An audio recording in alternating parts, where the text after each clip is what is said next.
Rewind. This is Kelly Florence. And I'm Meg Hofdahl. And today we're talking about The Burbs. This is such a classic movie. Tom Hanks. I saw it in the theater. That's showing my age, but this was a big deal. My story is that it was my very first time having a sleepover. I was 5 years old. I was in kindergarten. I went to my friend Joanna's house, and this was the movie that we watched with her parents, and I remember like maybe a few other people were there.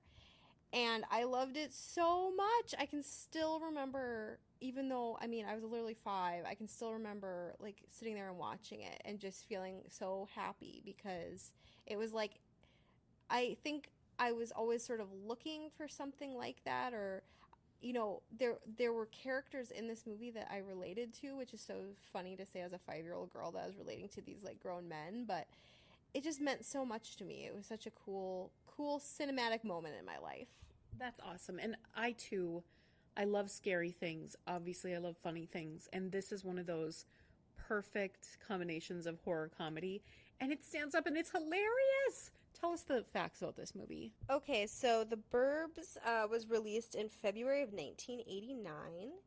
It starring Tom Hanks, Carrie Fisher, and Bruce Dern.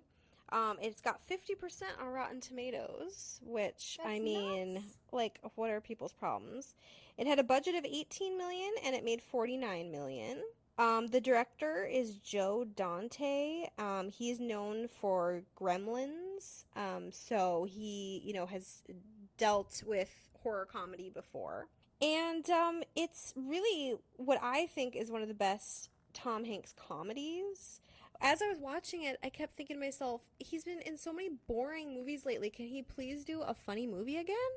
That's one of the biggest notes I wrote is like, he is a master at comedy. He needs to get back to doing comedies. He's hilarious. Yeah, he's so funny in this movie. I mean, he's sort of a straight man sometimes, but then other times he's not. And it's like it brought me back to I got so nostalgic for the movies of that time period, the comedies of that time period. Like I love John Candy movies. Like I loved Great Outdoors and all of them.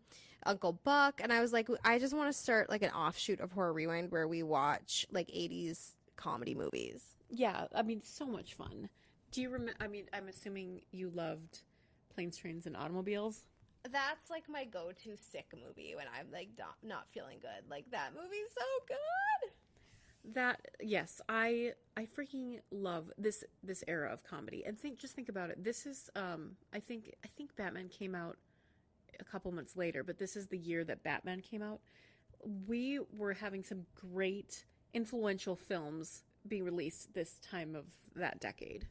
Yeah, I think adults now, when we get nostalgic for our childhoods, we kind of come back to a lot of these movies. And The Burbs is just one that stands out from my childhood.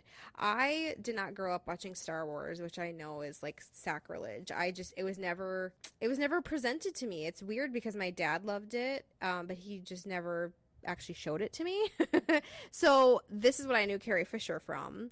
And Bruce Dern is amazing in this movie. This is sort of what when anybody mentions him or I see him in anything else, like this is what I think of. And I think that this movie is so of its time because it's really sort of exploring suburbia and what it's like to sort of live. This is the first time when I think people were able to move to the suburbs and get bored. There are dishwashers now, there are computers starting to happen, and it's like this has to do with sort of like suburban ennui, so to speak, and it's sort of like very much of its time. So I know Mark gets bored if he has a week off. Tom Hanks obviously is getting bored. He has nothing, he doesn't know what to do with his time. How is Luke with time off? He drives me nuts when he has time off, but he's sort of like a busy bee. But yeah, it's like when when these men in our lives, they're so used to working, and sometimes I wonder how it's going to go for retirement because they don't know how to relax, I think is the problem. And then they don't know if they should be landscaping or mowing the lawn, and they make a joke about, people just constantly mowing their lawn because I mean, and I think we all have those neighbors too. But actually, as I was watching this, I was thinking about how it resonated to me sort of growing up in neighborhoods. And I was thinking, you didn't grow up in a neighborhood. Yeah, I was the next thing I wrote down. I was going to ask you if you ever had any weird neighbors because I grew up in the country. My neighbors were my grandparents, and I didn't think they were weird. So, I knew they weren't digging graves in their backyard. But did you have weird neighbors? All the places you've lived? Yeah, I mean, it's funny. The first neighbor that comes to mind is somebody who lived next door to me at the time that I was, when I saw the Burbs, and they had a pug named Dandy, and from that moment on, I knew I had to have a pug. And so as soon as I became an adult, I ran out and got a pug. But yeah, no, so many, different neighbors and experiences, and I remember, playing with the kids in the neighborhood and things like that. So I think a lot of people, not you, but a lot of people can relate to sort of like living in suburbia like that. I actually remember, so something that resonated with me so much is I was convinced that neighbors were constantly up to bad stuff. Like I thought I was, Jimmy Stewart from Rear Window, and I thought I was the men from this movie. I remember when I was 8, I was absolutely convinced that the guy across the street was putting a body into his trunk. Like I just wanted to believe it so bad. Because that's a cool story, but our lives might not have been as exciting. So you were speaking of all the great people in this. Corey Feldman's in this. Yeah, this is where I know Corey Feldman the most from. It's like, and he's just so like 80s in it, and he's just like, he's so chill, and he's sort of like he's sort of our young person in this movie, and so I remember just loving him when I was a kid. Tom Hanks' neighbor and friend.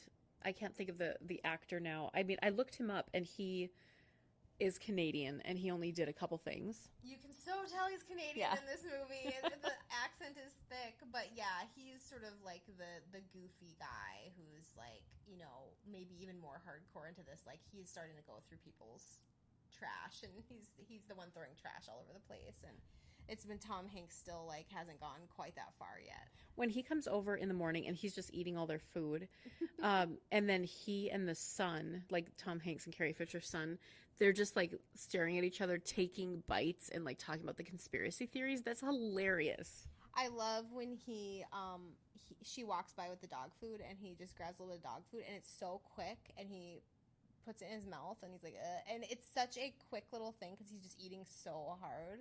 So yeah, there are a lot of good little sight gags like that too. The tone in this movie is perfect.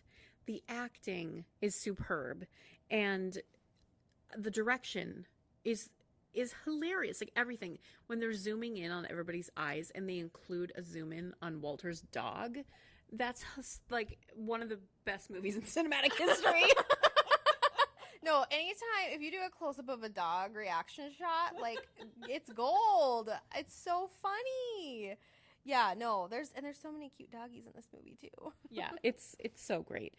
When they're like spying the first night before they start digging through the garbage, and that he's a strange looking dude, he literally drives the car out of the garage to bring the garbage, and he's like hitting it, and it's so weird, and it's well done because it could be nefarious, or it could be completely innocent, and that's what it's up to these guys to figure out.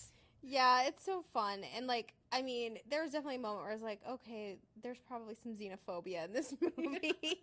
There's definitely some when they're like, oh, what's that last name, Slavic or whatever, like, oh boy, Bruce Dern. But yeah, there's these things where it's like, you can take it at face value, like they're just putting the trash out, but it's like, it's just giving everybody some weird vibes, and we've all had neighbors where it's like, what's going on over there? So I don't know. I mean, I think again, it's just sort of like this movie is so of its time. There's not even cell phones yet or anything like that. So, I mean, you can't spy on anyone on the internet. You can't see if these people are on Facebook or anything. So you literally just have to like look over the fence and see what's going on. Speaking of that, Tom Hanks looks out his window, pouring rain. They're in the backyard in time, like digging graves or holes. at night in a thunderstorm, and it's just perfect. It's perfect. It's so creepy. You know, this movie, there's this idea of the men are the ones that are like, something's going on, and Carrie Fisher is like the sort of practical wife, and she's like, oh, you guys, like, let's not go there. Yeah, the men are hysterical for Yeah, once. yeah, and it's interesting because, like, historically, it actually made me think. There's my favorite Jane Austen novel, Northanger Abbey, is about a woman sort of going hysterical about. She sort of wants everything to be gothic, as she starts convincing herself that somebody murdered somebody, and um, it's so been a thing where it's women who are constantly like the ones who are like, oh my gosh, this is happening, and men are like, you need to calm down, so it was. But at the same time, then there's the advent of sort of like, in the 80s and 90s, the sort of sitcoms were like, the wife is the practical one and the man's doing all these goofy things. So it's kind of an interesting study of females versus males, and why is it in this one that the males are the ones that are obsessed with the gothic. It's so over the top, and I love when he's feeling paranoid now the next day, and he's flipping channels, and every single channel has something terrifying on it. I think Texas Chainsaw Massacre's on one channel. Yeah, it's like one of the sequels or something. I was like, okay, this is great. It's so funny, and so much of it is because of Tom Hanks's performance. Yeah. Like, I don't think, we're obviously not saying anything revolutionary to say he's a good actor, but it's like, it just, like I said before, like, why can't he be in more fun movies now? I know he's doing all of these biopics, and that's all well and good, but my God, he's a comic master.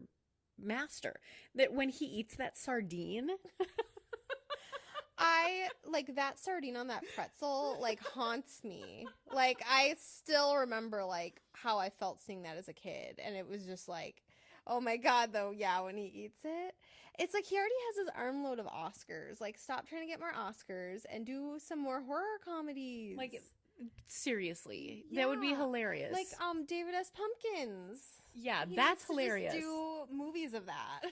Oh my gosh.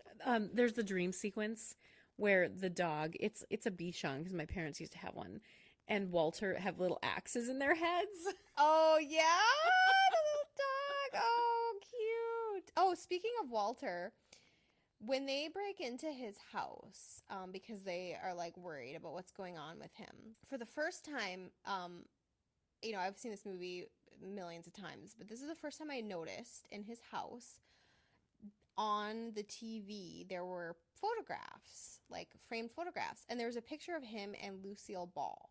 And I was like, what? So I like paused the movie and I IMDb'd it, and that actor has been in like everything Lucille Ball ever did.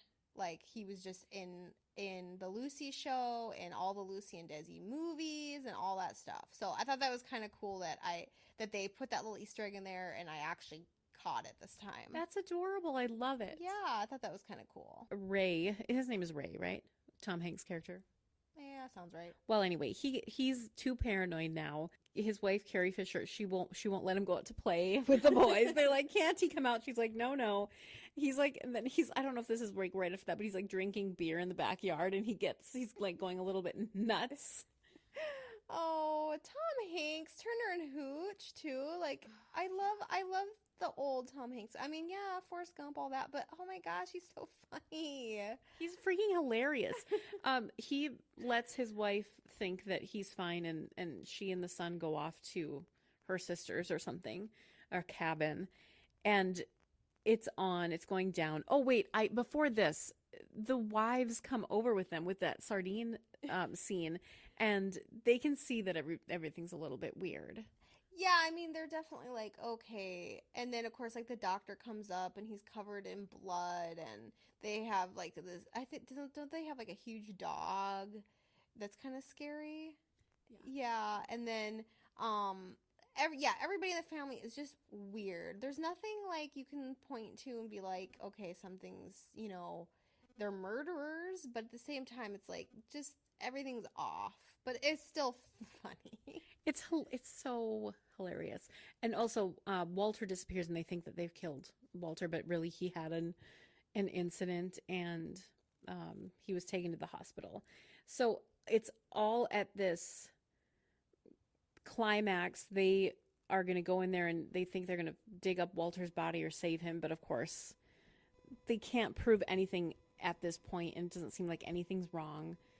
And they, you think that they've blown up some innocent people's house, but the nice twist is that they really were bad guys all along. Yeah, I mean, it could have gone either way. Like, you could see how it could just be like these dopes, like, ruin this house of this nice family, and they just got too carried away in their own sort of. There's this great speech that he gives at the end where it's like, we are the, before he realizes that they're the bad ones, he's like, we are the ones that have the problem. We are the ones that are fixated on, murderers, and it's sort of fascinating.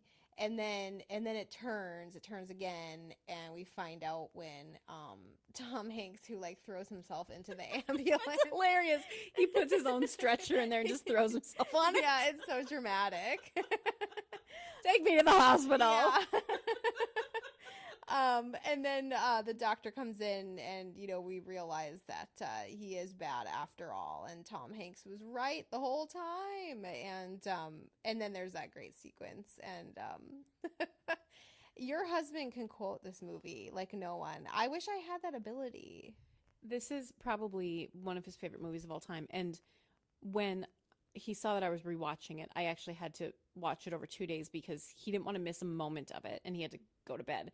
So he rewatched it and laughs harder than anybody at everything. One of his favorite scenes is when Tom Hanks is coming out of the exploded house, and instead of like walking down the stairs, his feet just slide down and he like stumbles in the yard.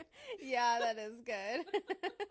And he said that he and his siblings would always just try to go down their stairs like that. Oh, funny. And they would always eat things pretending it was like the sardine. Oh, cute. Yeah. It's so cute. I love hearing like people's experiences with like a fun horror movie like this. I mean, obviously this movie really borders, it's more in the comedy than in the horror, but I just love that, like, it's sort of this common experience. Like, that's what Horror Rewind is about. Like, we all can have this common experience of sharing these movies. It's so cool. Yeah, and how it like literally impacted your life, and you still do things because of something that happened in a movie, like he and his siblings. So I thought that was really funny.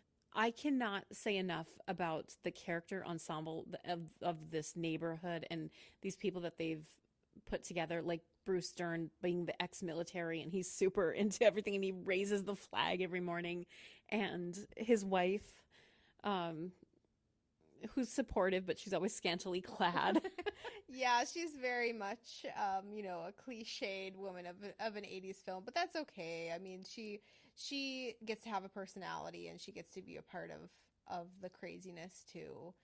And then there's Corey Feldman, who has the watching party. This is before he could watch anything, on the internet. So he has all his buddies over, and then they're like, "We're going to McDonald's. You want a Big Mac?" He's like, "No, dudes, I called the pizza guy."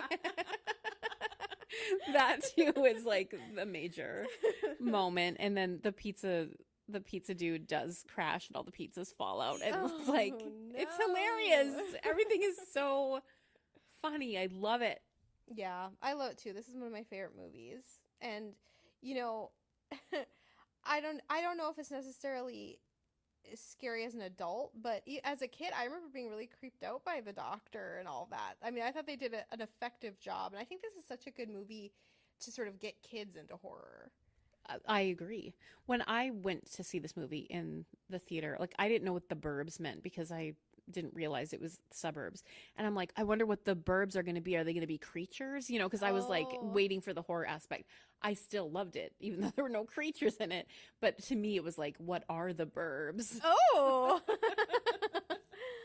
Maybe the suburbs are the creature.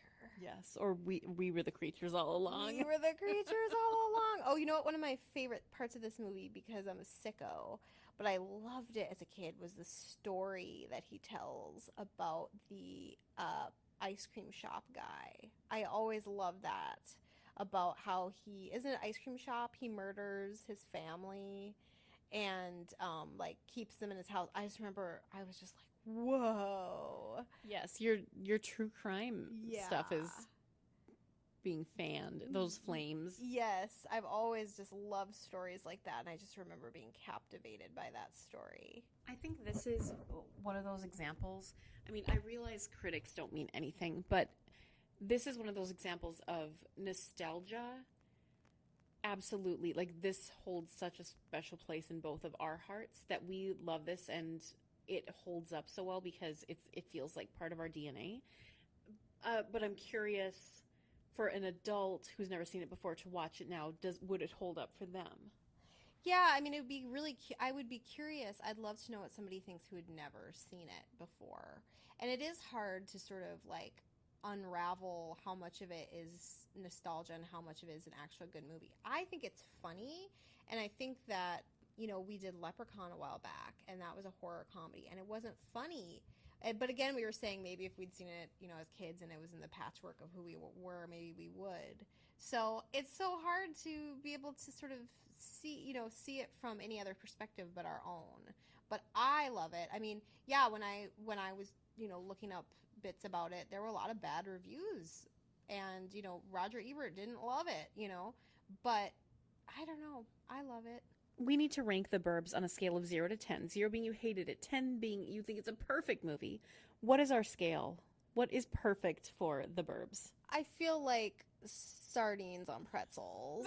That is perfect. How many sardines on pretzels do you give The Burbs? I give it a 9. I don't give a fuck. I don't give a fuck if it's not like a perfect movie and then it's super 80s and maybe there should probably be better female characters in it. We threw our feminism hats away like when we watched The Crush. So Yeah. guess what? I'm giving it a 10. I'm giving it 10 sardines on pretzels because it fills me with so much joy when I watch this movie, and that feeling has never changed. And if anything, it's made me love it more and appreciate Tom Hanks more. Like, I don't want to see him in any more Da Vinci Code movies. I want to see him in a friggin' horror comedy. Like Sully or whatever the hell. God. It'd be awesome. Okay. I want to see The Burbs 2. Wouldn't that be amazing? Yeah. I mean, and it doesn't even have to have Tom Hanks in it, but It can be Corey Feldman in his new neighborhood. yeah. I know Corey Feldman would be up for it. Yeah, I mean, I don't really care. I love this movie, and exactly, and I think this is a good example of if a movie gives you joy, why deconstruct it down to something and convince yourself it's not good anymore because it's 2018. I like it, so Horror fans, if you haven't ever seen The Burbs, please watch it and let us know what your adult now opinion is of it. If you haven't watched in a while, treat yourself. It is so great. Until next time, we'll see you in the horror section. the pizza dude's coming. Woo!